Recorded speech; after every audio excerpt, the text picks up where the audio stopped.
Welcome to everyone. Greetings to all of you who are joining us. This promises to be a really fantastic conversation. We're still waiting for people to hop on, but I'll start because I'm the least interesting part of the morning. And hopefully by the time we get started, everybody else will have been able to get on the webinar. So welcome to Rahul Gandhi, our guest for the morning. And thank you so much to Rahul for making the time to speak with our faculty and students. Welcome to everybody who's been able to join us today. As many of you likely know, those of you particularly who are students and faculty from India, Cornell University has a long and a very deep relationship with the country. At present, we have roughly 1,000 students from India who are studying at Cornell and 104 faculty originally from South Asia. The deep interest that we have at the university in the region is facilitated by the fact that we offer 9 South Asian languages, as well as have over 20 strong collaborations with Indian universities, research institutes, and NGOs. I want to just, I won't go into all of those, but I just want to identify 3 university-wide programs that take place in India. The first one, of course, is the South Asia program. The South Asia program is an interdisciplinary hub for Cornell students, for faculty, staff, community members, and importantly, for academic visitors on campus from South Asia. The program is one of just 8 national resource centers for South Asia in the United States, and so has funds from the Department of Education that allow the program to provide fellowships and language training for those who are working in the region. The second initiative to highlight is the Tata Cornell initiative. The Tata Cornell Initiative for Agriculture and Nutrition is a long-term research initiative that's focused on designing and evaluating interventions, and particularly interventions that link agriculture, food systems, human nutrition, and poverty in India. The institute is run by Prabhu Pingali, who's a professor in the Dyson School of Applied Economics. And it's this collaboration between faculty, staff, and students, researchers who come from a wide variety of disciplines and expertise. They're working with partners in India to build research and technological innovations, particularly around clean water, sanitation, and improved nutrition outcomes. The third initiative to describe is the Nilduris Field Learning Center. This is a unique collaboration. It's between development practitioners, Cornell researchers, faculties, and students, and communities living in the Nilduris, or what are known as the Blue Hills of southern India. Since 2015, the center has explored a range of sustainability issues, particularly focusing on conservation, livelihoods, and education in this region that's recognized widely for its biodiversity. Students from Cornell and from the indigenous communities of the Nilduris work together. They develop leadership and research skills, working very closely over the course of a semester and into the summer in this collaborative, cross-cultural, field-based learning environment. We really look forward to continuing to expand our work in India, and we thank Rahul Gandhi for his presence today. And with that, I'll turn it over to Rachel Riedel, the director of the Einaudi Center. Thank you, Wendy, and thank you, Rahul, for joining us. I want to welcome everyone who's listening in to the Einaudi Center for International Studies, which is Cornell's hub for global thinking and action. We're especially pleased to host this event today because it relates to a core research priority that we hold very dear, addressing contemporary challenges to democracy and factors that promote democratic resilience. In our academic approaches here at the center and across Cornell, we engage with thinkers, analysts, practitioners, and here today we have a wonderful opportunity to do just that, to welcome Rahul Gandhi in conversation with Kaushik Basu, to discuss the intersection of democracy and development, of citizenship and participation in the public sphere, for the public good in India and across the world. As a scholar of democracy myself, including transitions to and away from democratic regimes and rule of law, we know that this is a critical time across the world when we look at home and we look abroad, and a conversation that we all need to engage in order to claim democracy, deepen it, and make the system of institutions and norms work for the well-being and security and rights of all. So I'd like to thank the South Asia program, and particularly its director, Iftikhar Dadi, and the program manager, Danielle Bass, for facilitating this event. And to give our audience a brief preview of the structure of the event, we're going to first open with this conversation between Rahul and Kaushik, and we'll open to questions from our selected students and faculty. So please feel free to add your questions in the Q&A section. Even if we don't have time to answer everything, which I'm sure we won't, we welcome knowing your thoughts and your reactions. And for those of you who are following along on Twitter, we're at #Rahul Gandhi at Cornell, and you can follow us at the Einaudi Center and at the South Asia program to join in the conversations on that platform. So now I'd like to introduce our esteemed speakers. Rahul Gandhi is a member of the Lok Sabha, India's lower house of parliament, since 2004. He currently represents the constituency of Wayanad, Kerala, and in 2007, he was named General Secretary of the Indian National Congress, in charge of the party's youth and student organizations. In January 2013, he assumed office as Vice President of the Indian National Congress. He was President of the Congress Party from December 2017 to July 2019. Rahul Gandhi is the great-grandson of Jawaharlal Nehru, India's first Prime Minister, and he attended St. Stephen's College in Delhi, Harvard University, and Rollins College. He has a Master's of Philosophy and Development Studies from Trinity College and Cambridge University. Kaushik Basu is a professor of economics and the Karl Marx Professor of International Studies. From 2012 to 2016, he was chief economist and senior vice president of the World Bank. Educated at St. Stephen's College in Delhi and the London School of Economics, Basu has published extensively in development economics, game theory, and industrial organization. His most recent book, The Republic of Beliefs, A New Approach to Law and Economics, was published by Princeton University Press in 2018. So with that, I'd like to extend a warm welcome to Rahul to join us here at the Einaudi Center for International Studies at Cornell University and open the floor to Kaushik to begin our conversation. Thank you. Thank you. Thank you very much.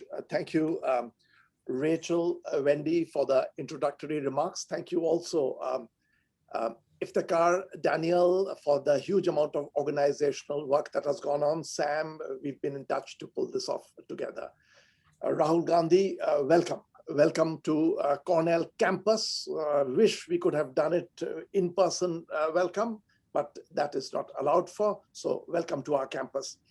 Thank you. I have to say that I so seldom do political conversations, though this time it is going to be an informal university style conversation. I was wondering what the reaction would be, but generally, it's been so positive, people writing in to me, wanting to hear and generally on a high that it gives me a high that we are doing this event. I want to, we will range over a set of topics. It's billed as a conversation, but the Cornell faculty and students, if they have to hear me yet again for too long, they will switch off and go. So I'm going to push most of these, the conversation to you. I want to begin by talking a little bit about democracy. As was just now pointed out in the introductory remarks, this is a matter of global concern, of concern in India as well, where you're sitting. People all over are pointing out that democracy is eroding. The sort of space that we had of speech, of media, of public debate, that is getting cramped and voices are getting muzzled. You know, several years ago, 7-8 years ago, a former president of Cornell, Hunter Rollins, had told me something which was stuck in my head. We were celebrating democracy, freedom of speech, and Hunter said, you know, I feel that India is among the world's top 1 or 2 countries in terms of freedom of speech, the space for public debate, open criticism. And, you know, coming from an American, I mean, Americans do take pride in America's open space.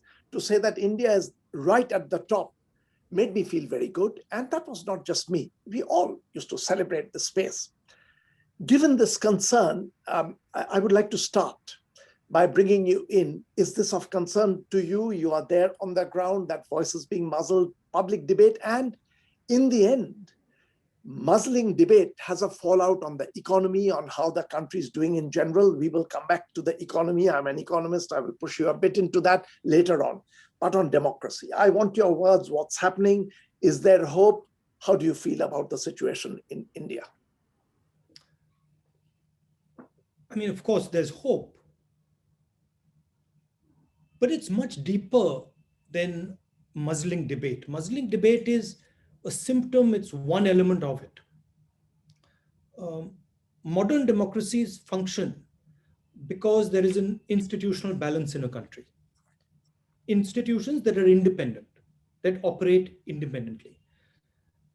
That independence is being attacked in India. So there is one big mother institution called the RSS that is penetrating all Indian institutions. There's not a single one that is not under attack, and it's systematically done. And you can, the judiciary, the press, the bureaucracy, election commission, every single institution is systematically being filled by people who have a particular ideology and belong to a certain institution. So that's that I would not say eroding, I would say strangling. And that is what is happening. As a politician, I didn't really appreciate this, 5-7 years ago. But as a politician, I actually can only do my job if I have institutional support. I get support from the judiciary. I get support from the election commission. I get support from a whole number of institutions that actually protect the conversation, the debate. If I don't have that support, I literally can't do my job. And frankly, I didn't realize how profound this is until I'm actually faced with it. I'll give you examples. I mean, in debates in parliament, the mic is shut off. I mean, that's the extent of it, right? So we are not allowed to speak in parliament. We don't have recourse with the courts. We are sort of having the RSS BJP combine has this massive financial advantage, 10:1, 20:1 advantage. Businesses are told, listen, you cannot support the opposition. So it's a full-scale assault on the democratic space. Yeah, and I mean that, as you're saying, one did not appreciate India's strength till the strangling happens, because 5-7 years ago, I mean, I would really see that it's such a vibrancy in the country, and gave us. I'll just say one thing, I used to wonder, it always used to be something that I used to wonder, how does a Mubarak win an election with 97% of the vote? This was something I was always curious about. And I used to think, okay, they just pack the polling booths. Quite by coincidence, I ended up in a conference once in Egypt. They invited me. And in that conference, I was struck that in a political conference, there were judges sitting next to me. It was just shocking to me. I was like, why is this judge sitting in a political conference? And at that point, I never understood it. Right? But what was happening there was only one institution. And all other institutions were just pretend institutions captured by that one institution. And that is what we are facing today in India. There is only one institution. I mean, today, members of parliament came from Manipur. And they said, look, we have a governor there, and she just doesn't do her job. She doesn't think she's a constitutional post. She thinks she's a ideological political post. And, there's nothing we can do. We just go there and then we come back. Pondicherry, the government went. The lady who was put in charge over there, completely subverting the democratic process openly, not allowing bills to pass, not allowing stuff to move, simply because she belongs to the RSS. So that's the attack. Yeah. I mean, if this continues, I mean, it's the loss to India. I mean, India actually, pride is not a good thing, but this was one dimension in which we felt proud about India. And it will be sad to see if this goes. Rahul, let me bring in one critical comment about the Congress party. People very often say that there isn't enough internal democracy in there. And I do understand that actually democracy is important at a national level. That is what we want. But since the question does arise about internal democracy, I want you to say what your thoughts are. Is that a fair criticism? Is it difficult? Go ahead. You're speaking to the person who has been pushing this stuff in the Congress party for a decade. I'm the person who pushed elections in the youth organizations, pushed elections in the student organizations, got serious beating in the press for that. I was literally crucified for doing elections, right? I was attacked by my own party people. So I'm the first person that says, look, democratic elections within parties, absolutely critical. But I got a question for you. It's interesting to me that this question is not asked about any other party. Nobody asked the question, why is there no internal democracy in the BJP? No one asked the question, why is there no internal democracy in the BSP? Nobody asked the question, why is there no democracy in the Samajwadi Party? But they asked the question about the Congress. There's a reason. We're an ideological formation. We're an ideological party, and our ideology is the ideology of the Constitution. It is the ideology of equality. So yes, it is. I think it is more important for us to be democratic. And okay, if others are not, well, that's fine. But for us, as the institution that fought for independence, that gave India the Constitution, I think it is critical that we are democratic and have democratic processes. I mean, I'm greatly appreciative of the democratic roots that have been built in the country. There was one blot on it. I don't know how you feel about that, 1975 to 77, the emergency, but that was 2 years, it's gone. I'm very curious how you look back and think of that. I think that was a mistake. Absolutely, there was a mistake. And my grandmother said as such. It's fascinating you're saying this, because I mean, I did think that was dreadful. It should not have happened, the emergency. One thing very similar, what you said your grandmother said to you, with the former president of India, Pranab Mukherjee. My last conversation with him, this was a few months before he passed away, I asked him that since you were so close to Mrs. Gandhi, the calling of the election at the end of the 2 years of the emergency that Mrs. Gandhi called, was it hubris, arrogance of an authoritarian leader that I will win, I want to demonstrate that? Or was it that she was beginning to have self-doubt? I asked Pranab Mukherjee, since you were so close, and Pranab Mukherjee told me that actually I can tell you I have direct conversational evidence. She began to feel that she might lose, but she wanted to put that to test, had a fair election, and actually lost. So in some sense, having made that huge mistake, she rectified that and brought back the democratic institution. So it's sort of your brief word sort of. It was very different though. Yeah. And there's a fundamental difference between what happened in the emergency, and it was wrong, and what is happening now. The Congress party at no point attempted to capture India's institutional framework. And frankly, the Congress party doesn't even have that capability. Our design doesn't allow us that. Even if we want to do it, we can't do it. The RSS is doing something fundamentally different. They're actually filling the institutions with their people. So look, even if we defeat the BJP in an election, we are not going to get rid of their people in the institutional structure. Our chief minister of Madhya Pradesh,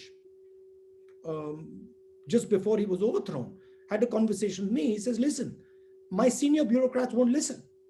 They're RSS people. I tell them to do something, they don't do it. So it's fundamentally different what's going on. Well, yeah. Fingers crossed, I'll push you a bit later about what would you do if you had the chance, Rahul. But since we are in history, I want to ask you a somewhat personal question. If you don't want to answer, this is your father's assassination. This, for me, of course, it looms big in my head. 1991, May, right? I hope I'm getting that right. You were 20 or 21 years old. I just want to know, 20, yes. How did that affect you? Did you feel like throwing in, or did you feel the resolve that you want to take up the cudgels? And I'm asking this also, the personal question is always awkward to ask, but I'm asking also, because today is a time of suffering, very different kind. There are people handling losses. So there is also something that people would want to hear, another person who had to take on a, maybe in a very different circumstance, a very difficult situation. I'm curious. Well, I mean, at one level, my father was assassinated, and it's violent, and it's sort of painful. But at another level, it's losing a parent. So many people lose parents. For me, at that time, I saw my father fighting forces that were much bigger. And I sort of sensed before my father died that this was not going to end well. So what was worse for me was actually seeing my father walking towards his death. That was much worse than the death, in fact. In fact, when my father died, they told me on the phone, I said, oh yeah, okay, so I know now it's happened. So it was almost a fait accompli that, okay, it had to happen, it's happened now. But the disturbing aspect was watching him fighting these forces and knowing as a son that he's not going to come out of this thing. It shaped me fundamentally. I didn't realize it then. Certain things my father said to me just got sort of stamped in my head. So I remember once my father told me in a conversation that, you must really think about things deeply. And I didn't realize it then, but it stuck. So I would spend quite a lot of time thinking about stuff. And that was one aspect. Other aspect was going to the United States. There was a security threat there. I had to sort of live under particular circumstances, security and stuff. So I had these long periods of where I was on my own, in a sense. So I had developed the capacity of reflection on my own, just sort of going for walks and thinking about stuff. So that was a positive. Yeah. Yeah. Thank you. I feel this was, yeah. Look, I'll tell you, it was very, very painful for me. But it also gave me many, many gifts that I would never have got.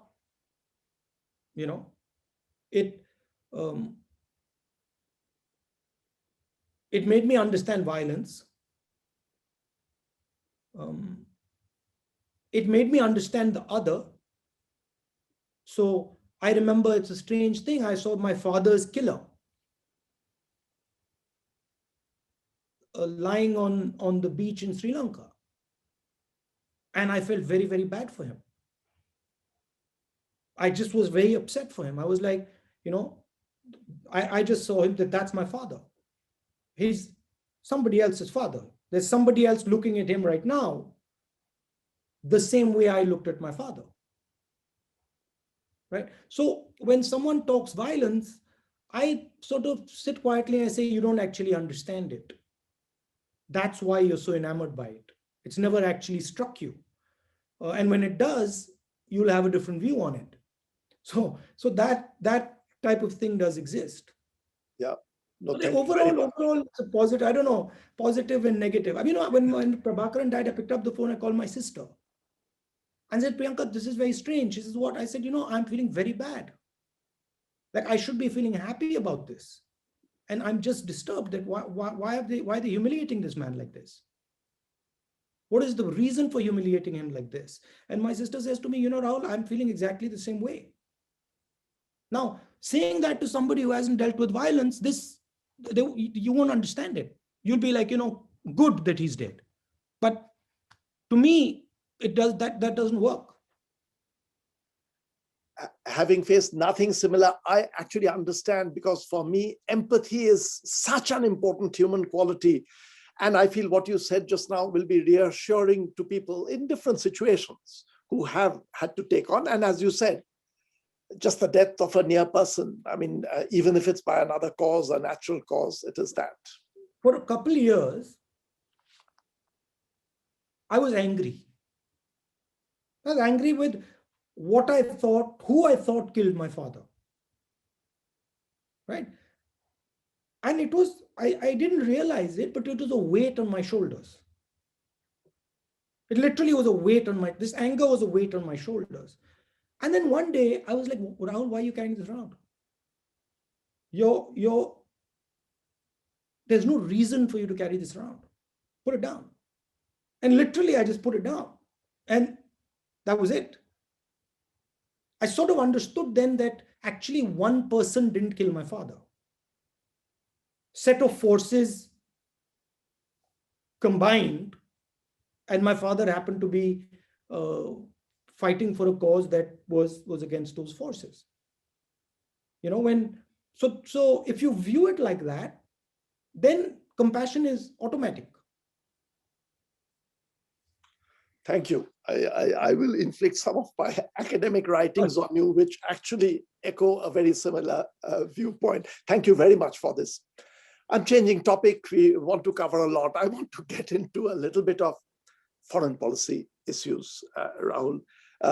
In the current, this is the global situation, very difficult. US has done a turnaround for the better with Biden and Harris here, but the world is shredded. I mean, when I look at what's happening in Myanmar, it's just painful to even watch, and it's happening in Yemen, all over the world. Two sets of questions I have: foreign policy, and then you take on what's your view on these dreadful things happening in other places like Myanmar? I feel, and this is very easy as an academic, I feel that on these, the stance should be moral. For Biden, the stance should be a moral stance. Where human rights are dismissed, people are treated badly, you have to speak up, no matter what your immediate national interest. So that I want to know your views. And neighboring countries, regions, Myanmar is a good example, but from anywhere. The other one is a bigger question of sort of geopolitics. India, China, United States on two sides. China literally next to us, United States sort of not geographically next to us, but the big power. Where does India come in? How would you sort of position India? What are the risks in this space? Your thought. I'm leaving it as a very open-ended question. Look, of course, things like Myanmar, I'm nobody to sort of say what Mr. Biden, President of the United States, should do. That's not my place. But of course, there is a place for ethics, and one has to keep that in mind. But power also has its role. It plays out. So there is always a balance between those forces. Also, the ethics question is interesting one, because it's always ethics from whose perspective, and that's something that if you go into a little bit of depth, you suddenly find what is ethical for one person is bombing someone else's house. But we won't go into that. It's always the perspective of the person and how reflective you are on your own perspective. On the India, China, United States, look, a superpower is arising. There's just no question about that. And that the rise of that superpower is moving things around, shifting things. And the hope is that the two superpowers do not collide, because if the two superpowers collide, then we're in very serious trouble. So hopefully the two superpowers that are arising manage the situation, have the maturity to manage the situation, and find sort of a way of coexisting with each other. China is clearly on a trajectory where it is going to become a superpower, unless there's a collapse in their political structure, which seems unlikely. So that is something we're going to have to deal with. And look, as a country that is neighboring China and close to the United States, superpowers like to fight. Superpowers like to collide. And they don't like to collide on their own territory. So the nightmare for India is that we become the battlefield of that collision. And that's something that good politics in India, good foreign policy in India has to maneuver around. I mean, countries have been destroyed because of this superpower collision. Completely destroyed. Millions of people have been killed. So that's not somewhere where you want to go. And that is going to require wisdom on the part of the United States, wisdom on the part of the Chinese, and wisdom on the part of India. I mean, there's a little bit of hope. I'll give you a hypothetical question. If you were Prime Minister of India and you're confronting roughly this world, it's no longer Trump. I don't think you would get along with him, but with the Biden-Harris team, where I feel you would get along. What would your position be? Would you distance yourself? I find this very difficult, because I even conceiving of these situations, because on the one hand, there is global democracy, rules of play. On the other hand, you have to be realistic. Power is important, as you say. What would you do if you were? The first thing is, I can see that there is a clear Chinese vision. I don't agree with elements of it, but it's there. And the vision is terrestrial global vision. It's a modern Silk Road with a nervous system in it. And it's a global vision. The United States requires a global vision. We are a friend of the United States, but I don't see that global vision. I see a United States which is looking inside. I see a United States, much like India, that is dealing with its own internal contradictions, internal tensions. But I don't see the United States I used to see 30, 40, 50 years ago, that used to transform, do transformatory actions. So that's one element that is going to be required. And I think India has a role there in creating a vision, right? Creating a strategy. It's not necessarily a confrontational strategy. It can be a coexisting strategy, but the strategy has to be there. And currently the strategy is not there, right? The conversation that the United States has with India is basically a conversation about the military aspects of it. That's not going to cut it. That's not a vision. That's not even a strategy. That's at best a small piece of a strategy, right? So that is something that that conversation has to begin. At the same time, I do believe that India has to have good relations with as many people as it can. Yeah. Right? That's just, yeah. So yeah. I would try to look at a world where we are talking, having a conversation, maybe disagreeing, even if you have 2 or 3 different visions out there, but there needs to be a strategic vision. And that's the part where I get, and that's huge in India. I mean, we literally do not have a strategy. Yeah. We have no concept of a strategy on, I mean, I was speaking some time back to the foreign minister, and, you know, I mean, his view is that, you know, we're going into a multipolar world and we need to sort of operate in a multipolar world. I mean, that's not a strategy. You can see that lack of strategy also in the region. When I was advising the Indian government as chief economic advisor, I would feel that, you know, there should be much more trade interaction, variety of interaction in the region. And for that, India has to play a bit of a leadership role. Leadership role means inclusiveness. You are dealing and interacting, but we didn't have that strategy. See, I'll tell you how I look at it, and it's a simple way to look at it. As a nation, as a person, you have a memory and you have an imagination. You can either look forward and create an imagination, or you can look backwards and talk about your memories. Right? If you look at the political slogan of Mr. Trump, it was "Make America Great Again." Backward looking. Let's look into the past and find what we need to find to go forward. Right? If you look at India, our entire conversation is looking in the rearview mirror. The whole debate in India, I mean, I don't partake in it, but the whole debate in India is, you know, what happened 300 years ago, what happened 700 years ago. Okay, that's all your memories. Now tell me about your imagination. There's nothing. You cannot build a vision on a memory. You have to build a vision on an imagination. And we're so stuck in our memory right now in India, right, that we're just talking about the past.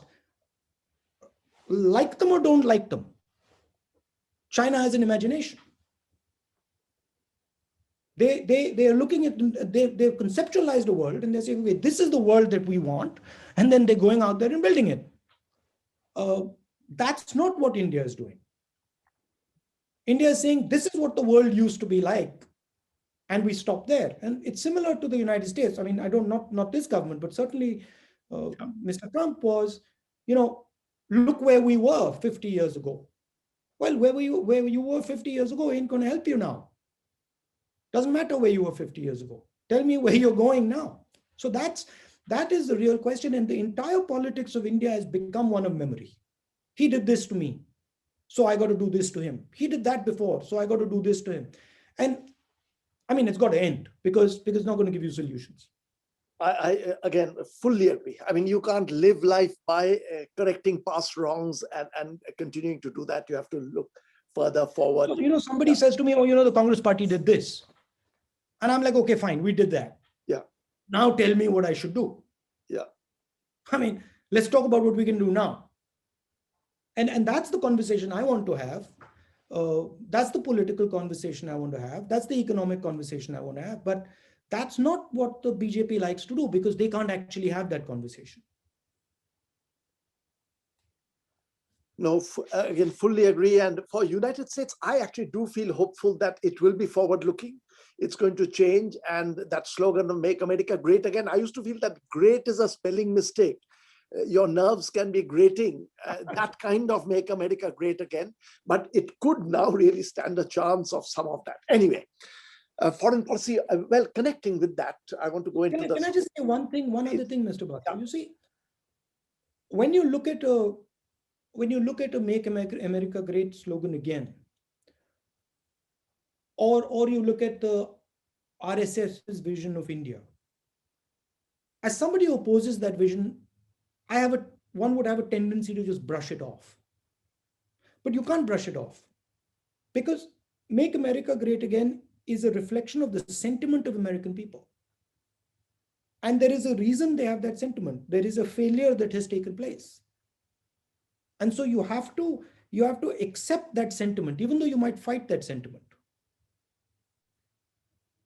You see what I'm saying? So I understand where a lot of the anger in India is coming from.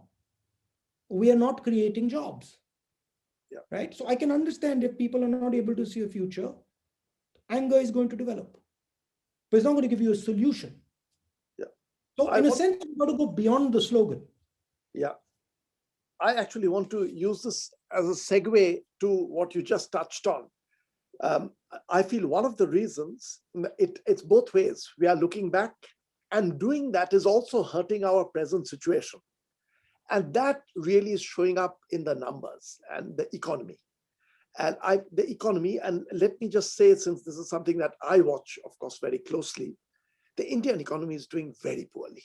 They're just, no matter how you look at it, and I'm not just talking about the year 2020, when the pandemic has been savaging the global economy. Over the last 5 years, from 2016, and a variety of statistics I have, and not just me, talk to any reasonable economist will tell you, from being right there in terms of growth, still an emerging economy, developing economy, but in terms of growth, India was right up there, all the way up to 2016.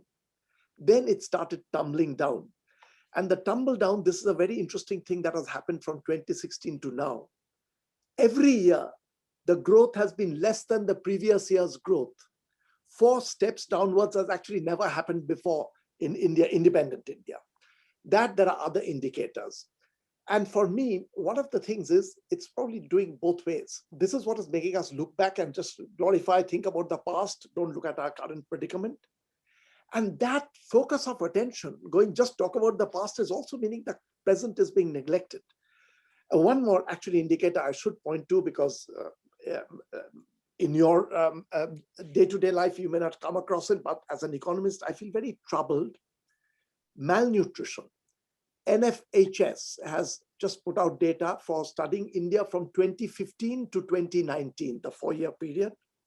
It's not all India as yet. They have released data for 22 states and union territories, 22 of them. But 5-year period over which there has been an increase in stunting, height for age, for children below 5 years. And this is, of course, not something that is happening to the well-off, not happening to the middle classes, even lower middle classes. It's the poor. Clearly, they are suffering from malnutrition, and malnutrition increasing over a 5-year period is a shocking development. GDP goes up, comes down, growth fluctuates, but malnutrition usually in an emerging economy, you keep improving. This is a remarkable thing. In 13 states out of 22, we know that malnutrition has increased. So all this is, to me, a sign of grave worry. And it is also troubling me that not enough attention is being paid. Right now, an important piece of a number, just a number, in the growth chart of 2020, India is the 164th in the ranking from the top. We were in the top 3 to 5 for several years, and not just 1 year. For several years, the growth actually picked up. 2003, it picked up, and then it remained there. Doing badly. I don't want to push you. I mean, this is for others to advise and give details. But what is your thought about the economy, broad thoughts? What do you think is going wrong? Who are the people who are suffering? And shouldn't we sort of treat this as a situation where there should be immediate steps being taken to correct? Massive concentration of capital and wealth. And so much concentration of capital and wealth that you're going to run into social problems. So this is going to lead to other types of costs that are going to come, right? Systematic attack on small and medium businesses by the people who have managed to concentrate the capital. Demonetization, GST designed to basically destroy small and medium businesses. When I talk to shopkeepers, they say to me, "Rasta saaf kar rahe." They are cleaning the way. They're removing us from the path. So a vision of India, I think the Prime Minister sort of copies the Chaebol vision where 3 or 4 or 5 big players sort of concentrate capital and then build the economy. You just cannot do that in India. So destroying this small and medium job creation engine, which basically produces vast majority of our jobs, and then now hitting agriculture with with these devastating laws, which, which are basically going to destroy our agricultural system. So these are the two things that are very dangerous. I think what India needs is to fire the economy using the consumption side, demand side. And the government insists on firing the supply side. And when they fire the supply side, they don't even fire the supply side by giving it to, thousands and thousands of small, medium businesses. They keep giving it to the same 10 guys. So you have the sort of ridiculous situation where your entire workforce is walking back home during Corona. They're asking you for 300 rupees and you say, no, we're not going to give you 300 rupees. I met those people. They were crying because their entire asset base was destroyed. So some of those people, their entire assets are, couple of hundred rupees, couple of thousand rupees. They just had to leave them back in Punjab and go back home. So whatever they had was gone, right? So you were literally putting all those people down below the poverty line and starting negative cash flow cycles for each one of them. And at the same time, you turn around, you say, we're not going to give these people bus tickets. And then you give 1,50,000 crore to like the top 5, 7, 10 guys. So it is the idea, and it's an old idea in India, that if you're poor, if you're not well off, you're worthless. When in fact, it's the poor people in India who are actually India's assets. They're exactly the people you should be investing in, because they're the ones who are going to give you the return. So that to me is broadly the problem. Yeah, no, it's absolutely, because talking to people on this, I don't have hard data. It's the small businesses, the self-employed, just absolutely devastated, actually. In fact, people who have a little bit of their own plot of land, they are doing that. But the self-employed and that class is being hit very, very badly. And I do worry that if this is not attended to soon, what it will do politically and in terms of the economy. Do you have anything specific to say about the farm laws? I have taken a position that it's very unfortunate. And it's a broadly, at first sight, it looks like a move in the right direction, sort of thing that I myself would recommend. And in fact, when the laws first happened, my thought was maybe it's a move in the right direction. I got alerted to it after watching the farmers. I thought I better read what the laws are. When I read it in detail, I felt that, look, it looks right, but it's going to be devastating for the farmers. And I have openly taken a position that these laws are wrong. I don't know how involved you are in this, if you have any views. And yeah, I'm involved, I'm quite involved. Essentially, there are broadly 3 laws. First law destroys the concept of a farmer's market. Second law allows 5 or 6 businesses to control cereal, vegetable and fruit prices by giving them unlimited storage capacity for as long as they want. I think one businessman already owns 40% of some of our cereals. So that's the scale of it.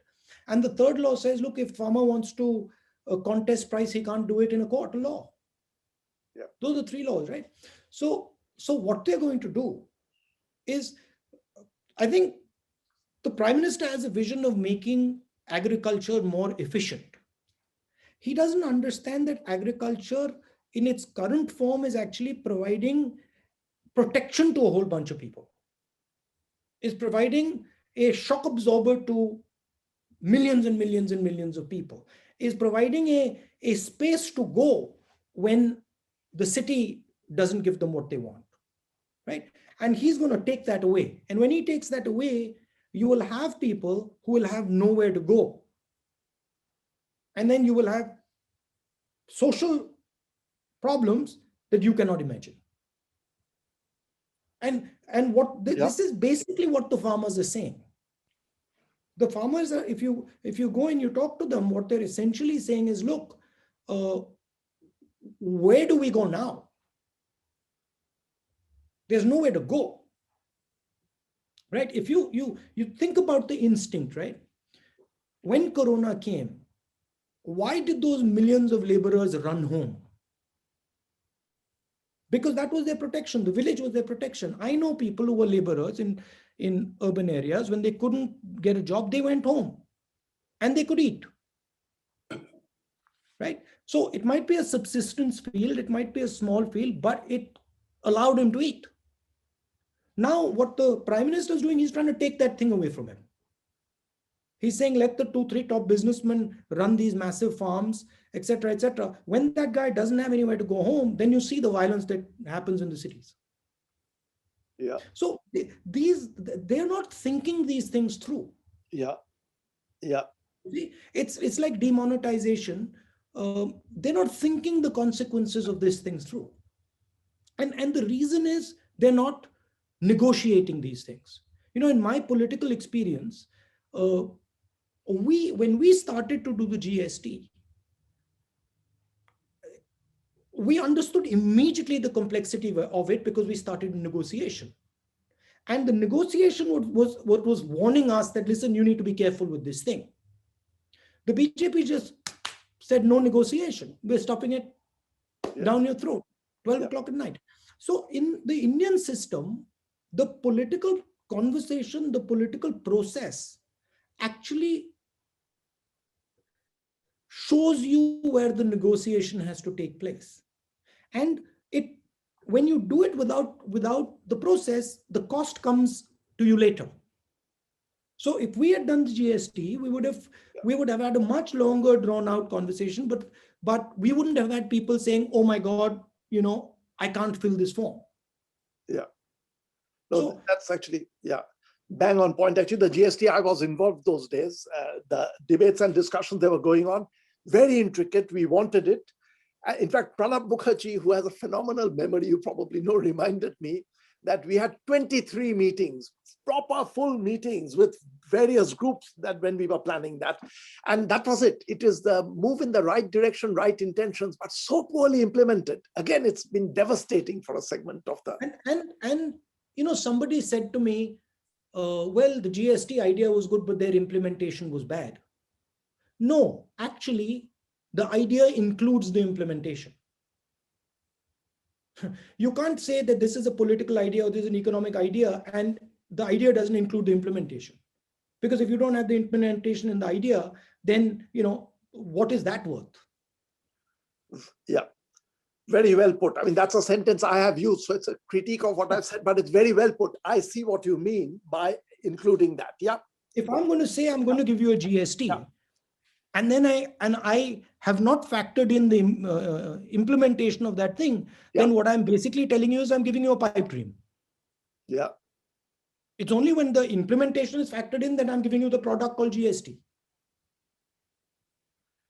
Rahul, this has been fascinating, but I want to give a little bit of time for people to ask questions. If you want to take 1 or 2 minutes, just anything. I mean, if you were in charge of things, what would you do? Just say that, and then I want to open it to Cornell students and faculty to come in. I think and like the message for our students as well, generally. Yeah. Like the United States, India needs to heal.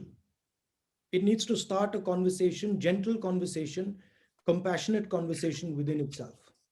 And it needs to be a respectful conversation. It urgently needs to stop this hateful conversation that is going on because it's not helping anybody. This anger.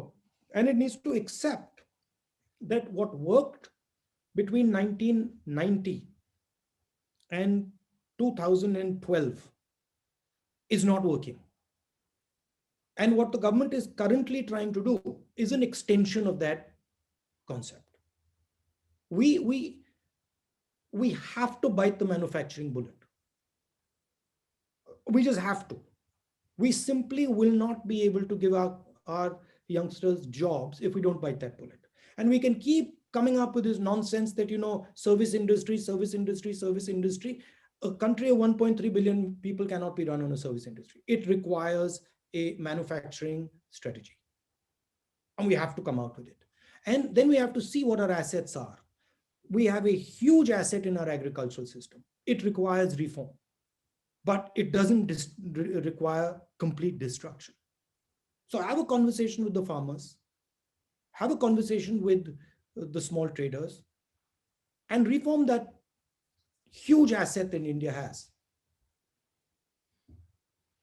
But be compassionate, be nice to, each other, because that's the starting point. Thank you. Thank you very much. It's just wonderful being able to talk. Even the negatives and the positives was just very, very good. Let's bring in, throw it open. I will need a bit of advice how we bring in the students' questions. There is a question from Alekhya Mukavili, who's a student in the regional planning, doing a master's in regional planning. Daniel or whoever's helping is Alekhya. How do we switch her on? I'm no good at this. Oh, yes, I can see her. So, great. Hi, Mr. Gandhi. Introduce yourself, one-liner, and then go ahead. Yeah, sure. So as Professor Basu said, I'm a second-year Master in Regional Planning candidate interested in climate adaptation. And my question for you related to that and related to what India's future strategy should be is, outside of renewable energy investments, what do you think India's long-term sustainable development plan should be, and what should it prioritize? Well, there's in a country like India, there is a political issue with discussing the environment. That's the first thing that one has to understand, which is that when you go to poor people and you say, listen, please, this is what we need to do for the environment, they respond to you and say, okay, but I got my basic needs and I need you to do this for me. So generating the political will to do some of these things is not as easy in India as it is in Western countries. And a lot of these battles that take place, environmental battles, take place at a decentralized level, take place at a not at a national level, but at a local level. Decentralizing power, decentralizing that conversation, and allowing local structures to take those decisions, local political structures to take those decisions is very, very important. You will not be able to impose a lot of these decisions sitting in Delhi on states and then sitting in states on districts and down the chain. So that's something that one has to look at. Of course, the entire movement to sort of electrics, the entire movement away from coal, that is something that you have to have a strategy for. That's going to require a transformation that is going to be expensive. I think a lot of those things are opportunities. So I think if you think about them strategically, they're opportunities. You can do things that appear to be costly now, but actually end up cheaper. So I would say that broadly is how I would think about it. Thank you. Actually, I mean, there's another question coming up. There are several. The pollution problem in general, I mean, it has to be something taken on a war footing in India, because it affects everything, including people's health. And yeah. So, for example, the pollution problem in Delhi is caused by Haryana and Punjab. Yeah. Right? Now, the Haryana and Punjab burn their chaff. Delhi gets pollution. Haryana and Punjab, so there is a cost there which Haryana is causing Delhi, but Delhi has no way of sort of managing that cost. So these type of contradictions, they're there across the country. Yeah. Right. And eventually what it comes down to, right, is a political battle. There is a cost of fixing that problem in Haryana and Punjab. Haryana and Punjab says, okay, listen, pay that cost and I'll fix the problem.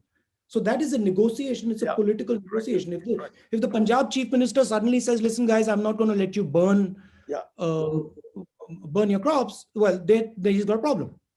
Correct. Because then his farmers will say, okay, fine, you don't let us burn the crops, we won't give you a vote. So in a democratic system, you always have to superimpose the politics on it. You'll never get a solution without working through the politics. Yeah. Right.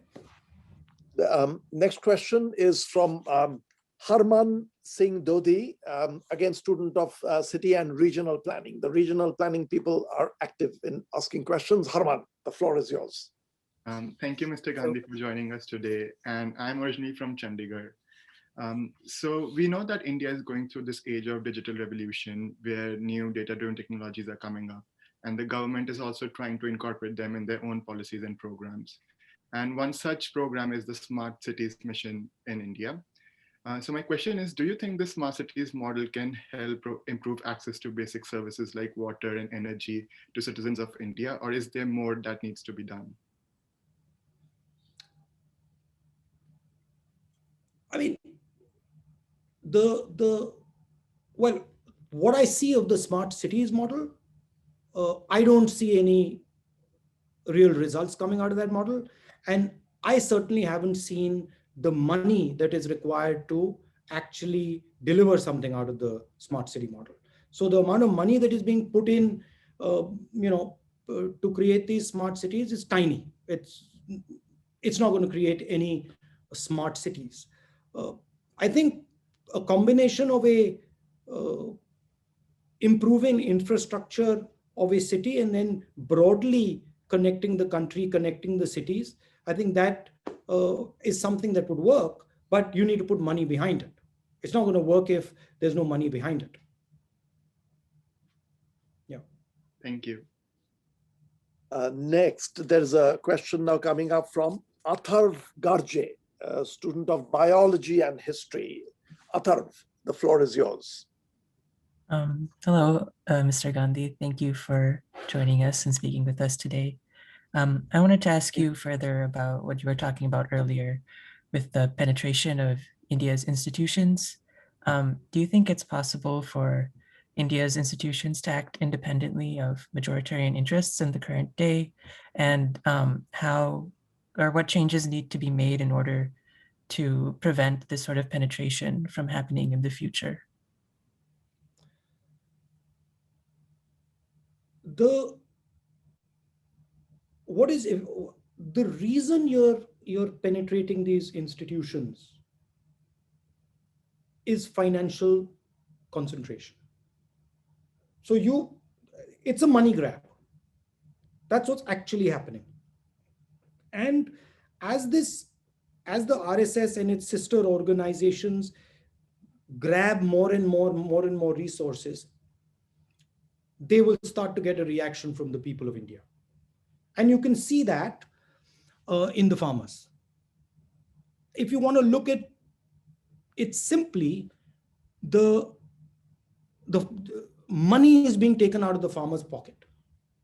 And he's reacting and he's saying, I'm not going to let you now take this money from me. So when you see this concentration of wealth, when you see this money being used to capture more and more institutions, right? This angers people. There is, of course, a media component right now. So the same people who are capturing these institutions are also controlling the media. So the public looks and says, oh, okay, they're sort of constantly looking at this media barrage that is coming into them. But it's going to start to pinch. The concentration of wealth is going to start to pinch. And when it starts to pinch, you'll get a reaction from people. And that is the only way this thing is now going to get resolved. You will also then have to do a lot of damage control. You'll have to go in and say, okay, you have just put in 15 years worth of judges. The only reason, I mean, if you go to pretty much any university today, the only qualification you need to be a vice chancellor is you need to be from the RSS. Right? So imagine what that is doing to the institutional structure, to the education system. I mean, imagine if we said, listen, Mr. Basu, sorry, your only qualification is that you belong to an organization. And that's how you're going to teach at Cornell. Right? Basically, Cornell would end right there. So a lot of repair has to be done afterwards, after this public reaction, which is going to come, right? And let me tell you, it's going to be very painful for India. It's not going to be easy. Rahul, let me. I don't mean to be pessimistic. Yeah, I want to slip in a question related to what you were just talking about. I'm putting you in the RSS spokesperson shoes. See, one thing I can see is in RSS's interest to capture institutions. It will do huge damage to India, but it's in their interest. But the capturing of business, 3-4 big businesses capturing everything and small businesses being decimated, is that folly? Because I can't see that being in RSS's interest. Why are they doing that? I'll tell you, an RSS, Yes. a man who left the RSS came and explained this to me. And he left the RSS and he was very angry with them.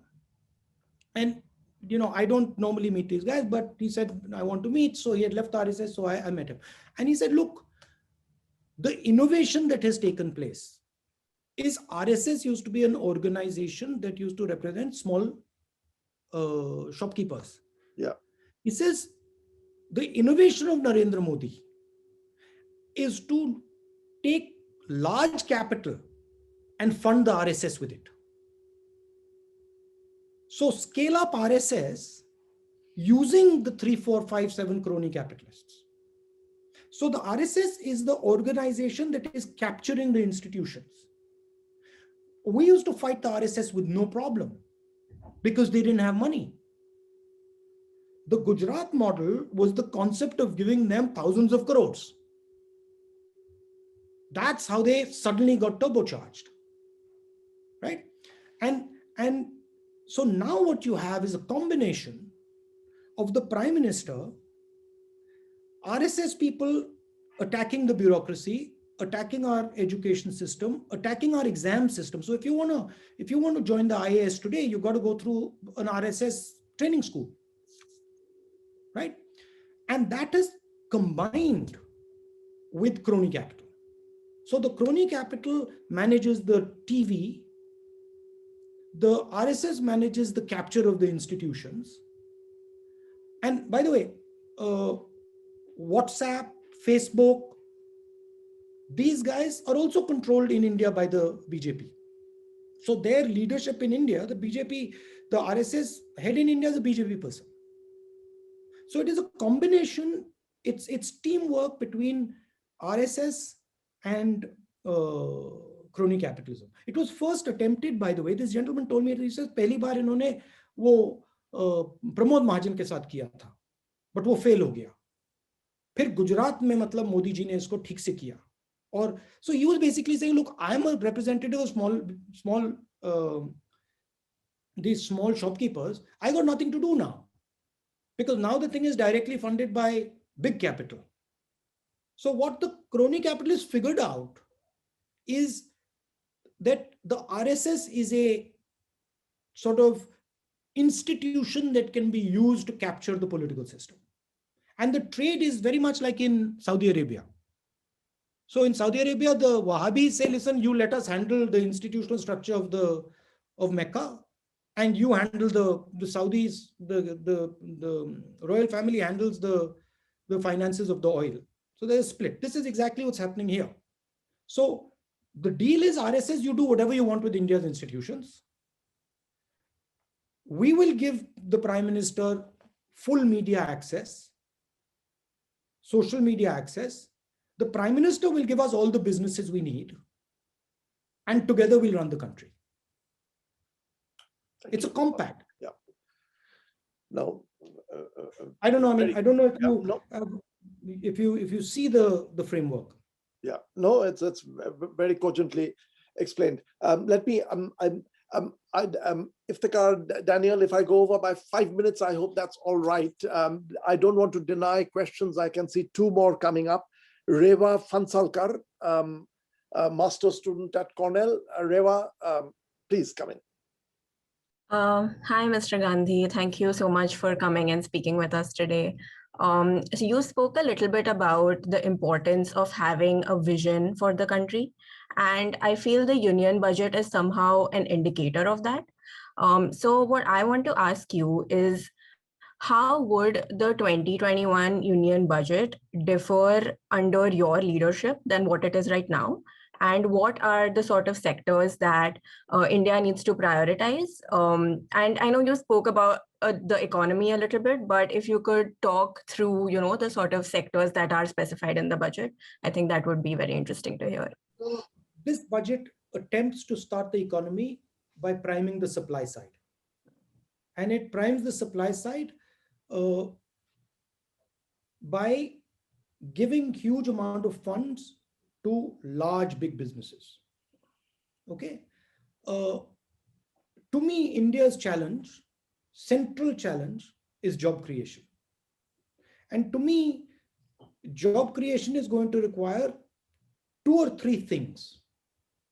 Number one, it's going to require a unlocking of the banking system. The banking system is jammed down, and the banking system is monopolized by the same 5, 7, 10 crony capitalists. So it requires an unlocking of that. Second thing is, we need to start allowing or getting small and medium businesses to have access to this banking system, so that they can actually start to open up small businesses, scale those businesses up, right? And then we need to transform agriculture. We don't need to kill agriculture. We need to transform agriculture, because a large number of jobs are going to be created by our agricultural system. Food processing jobs, large number of jobs are going to be created if you transform agriculture. So I would spend a decent amount of money in transforming agriculture, assisting our farmers to become more productive, and building them up and improving their efficiency. I certainly wouldn't take the entire system out of their hands, which is what the 3 farm laws do. And I would push this these 2 areas strongly. I would also use technology aggressively. And then I would make sure that we are giving a social protection to people who can fall off the poverty line. So realize that a poor person who has fallen below the poverty line is not just hurting himself.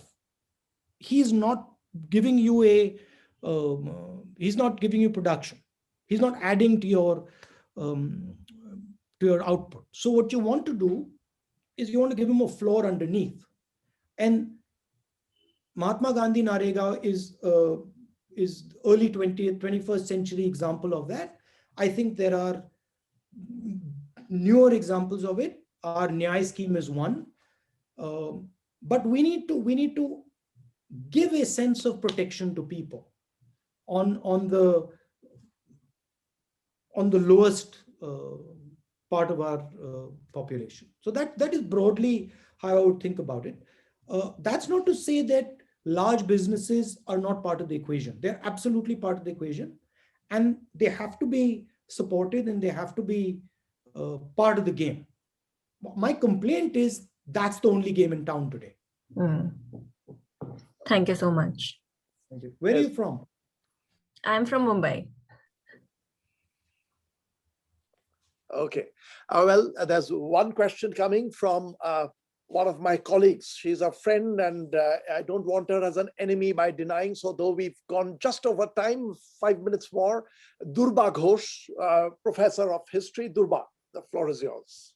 Well, thank you very much, Mr. Gandhi, for joining us today. It's really a great pleasure. So I'm asking the question really as a faculty member. I think as Vice Provost Wendy Wilford noted, we have a lot of students from India, and I meet a lot of them in classes and in various events. They're both undergraduate and graduate.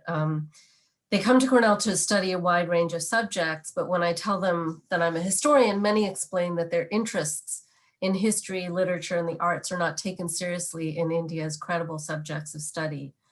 I don't think this is a message that's unique to India. Something similar is going on here in the US and in other systems of higher education.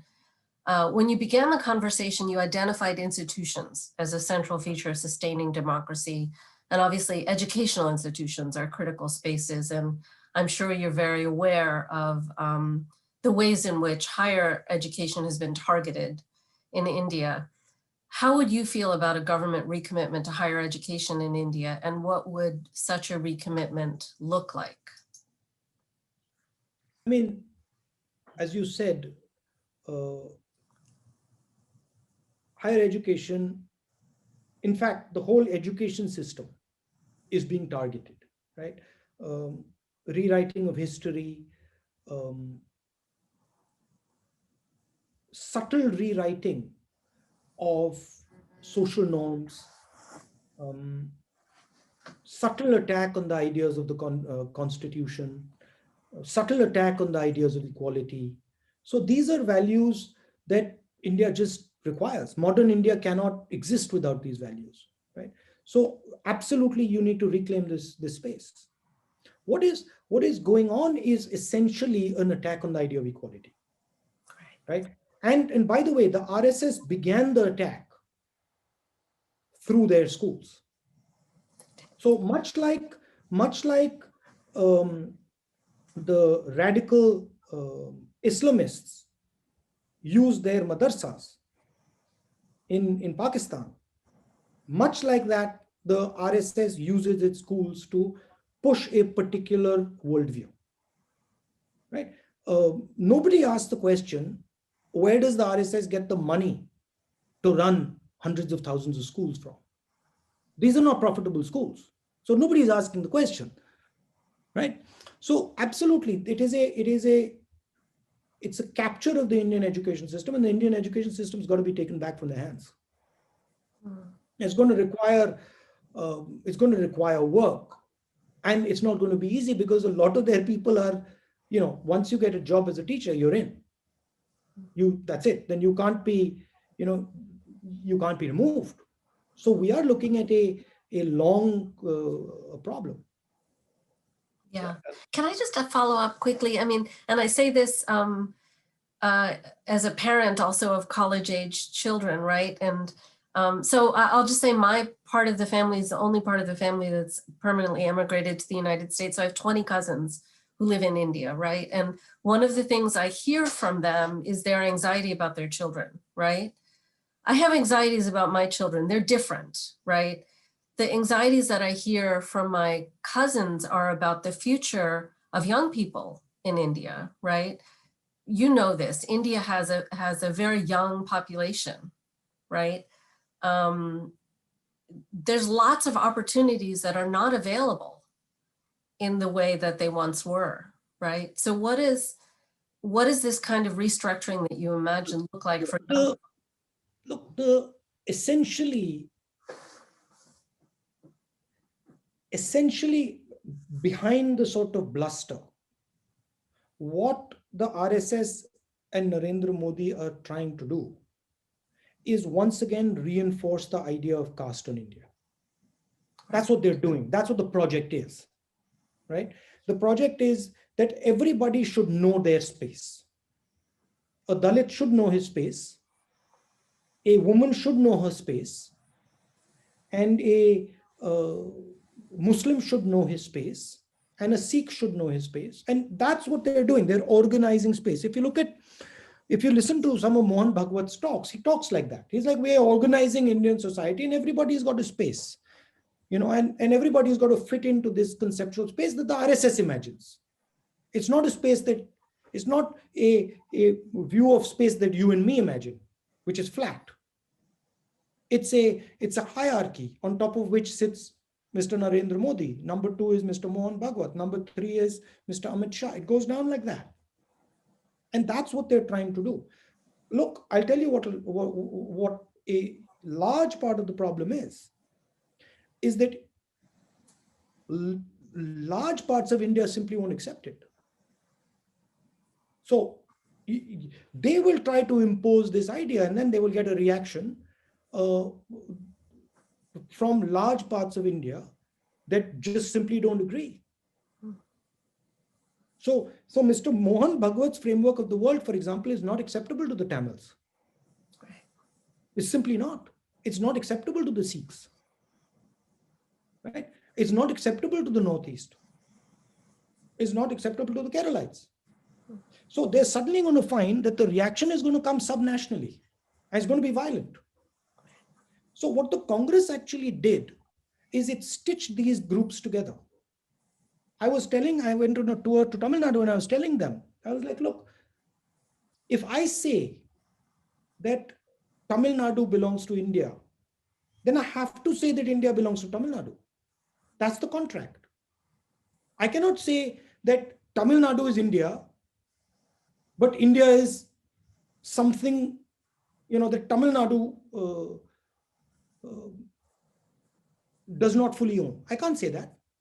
That's why in our constitution, if you look, we are called a union of states.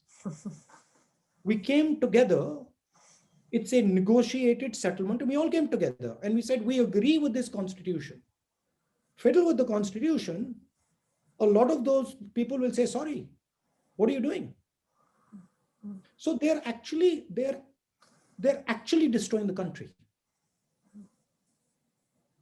And we're fighting them. And we're fighting them, with they're powerful. Yeah. Rahul? Thank you for your response. I'll turn it back to Professor Basu. Dhruva, thank you very much. We are running out of time. What I'll do is I'm Rahul going to give you the last word with a question that has come in. So I will use that question. There were lots of questions, I'm told, coming on Facebook, but we don't have those on our platform. So this is only on Cornell's questions coming in. And you use that to put in any final word that you want for us. By the way, the reaction generally we are getting it from around the world, very positive. And I should also thank you that. But don't worry, Mr. Basu, you will see that there will be something that I have said will be twisted out of context, will be all over the Indian newspapers, and they will run it, and that's just the way it is, but I'm okay with that. Yeah, but we will inflict this. The trolls will come, the trolls will come. Yeah, I'll be very curious to see how that's done. It's fun though, it's fun. Yeah. The question that came from the floor is that the Congress party has done poorly the previous elections, etc. And given that you talked about imagination, the need to look forward rather than the past, what is your vision? Are you hopeful? Is there a vision for the Congress? Gather the resistance. Bring together the resistance. Sorry? Bring together the resistance. Gather the resistance. There is resistance across all fronts. Many different types of people, many different types of ideas. Congress party has to have the humility to absorb them, has to have the flexibility to absorb them, has to have the respect to absorb them. It has to change itself, it has to transform itself to playing that role. Remember when we started the Congress party, it was basically bringing together the resistance, right? We used to call it passive resistance in those days because we are not into the violent kind of resistance, and we still are not. So we will never do anything violently, anything aggressively, anything nastily, all polite, all nice, but we will bring together India's power, right? And so in a sense, the party has to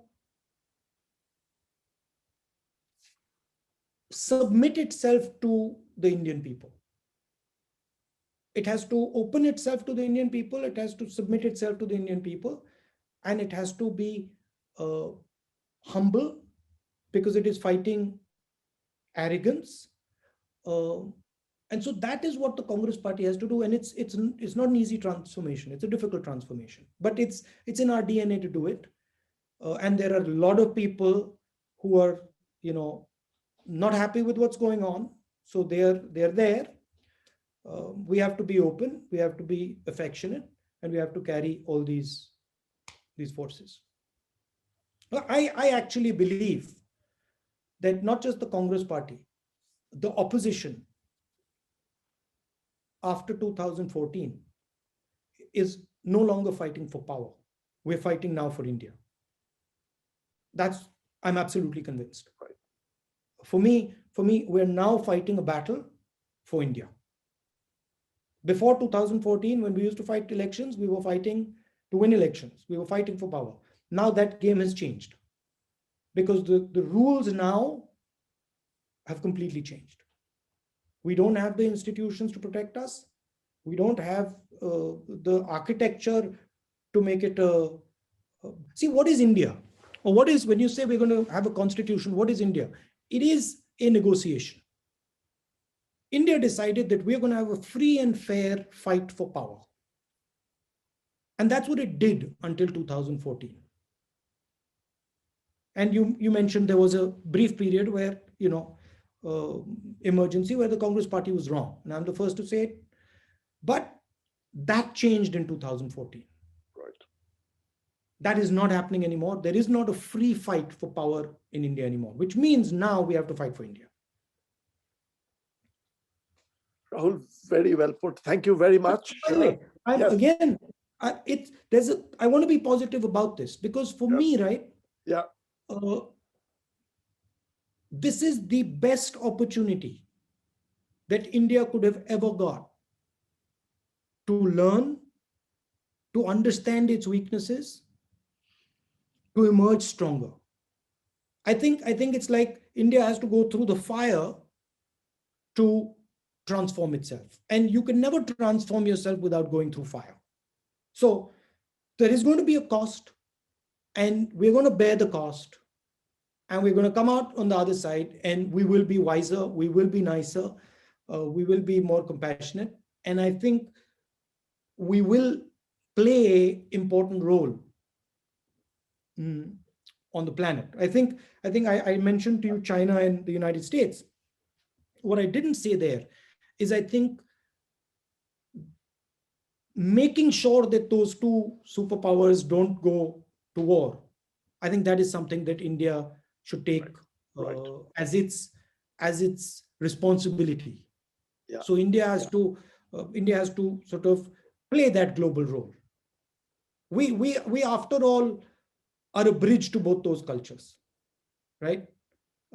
We have a bridge that used to go back to China, Buddhism. We have a bridge that goes west. So we are a bridging civilization. We are an embracing civilization. So we have to become a bridging and an embracing civilization. It's going to be painful, but it will be done. That is the kind of global ambition, that is the nature of global ambition that I really want for India as an Indian. Thank you very much. This has been the candid, non-political conversation has been just wonderful for us. I'm sure people have enjoyed, and the feedback I'm getting is very positive. And generally, I feel the mood in India is positive in the way in which you're sensing and stressing. So thank you, Shri Rahul Gandhi, for coming on our program, for being with us. Thank you for inviting me. It's a pleasure. And be safe in the times of COVID, even though I believe you've had the vaccination. I've had the vaccination now, yes. Thank you very much. Thank you very much, the organizers, South Asia program, Einaudi. Thank you. Bye.